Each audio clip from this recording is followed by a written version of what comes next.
At the end of last school year, I was, presented with the opportunity to pursue an internship in Washington, D.C. Now, this wasn't just an internship with a random law firm or anything like that. The opportunity was through family connection to have an internship in the White House, working with cabinet members and things like that. And so a very, very high up opportunity by worldly standards would It's have as high as it goes. been as good of a resume builder that anybody can really have on their resume. This was something I was like super, super excited about and putting a lot of time into. The application stuff. Answers or the responses to the applications did not come out until a day before the internship began, which is crazy. You got the job. Because they expect them to like drop everything and move. So I was fully committed. I was convinced that this was going to happen and was fully preparing for it and looking for places to rent and whatever to live over the summer. But simultaneously, while all this is happening, God was moving a lot in my personal intimacy with him, my connection to him, my level of love for him and for his will for my life. I was very excited about this internship because I was,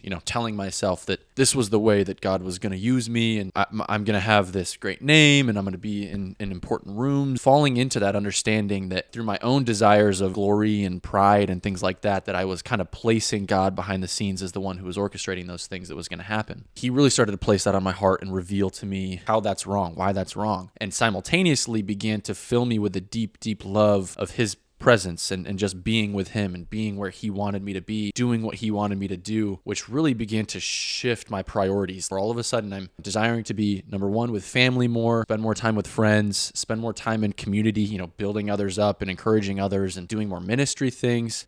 And, all of this kind of culminates in that week that I'm home, where I'm just sitting and I'm in my quiet times, and God had worked enough that in my heart and I just didn't want to go to DC anymore. I felt very clearly that God was not calling me there, and that he was calling me to have a different ministry at home with the high school guys that I was with, and to lead a Bible study there. And my summer ended up being incredible.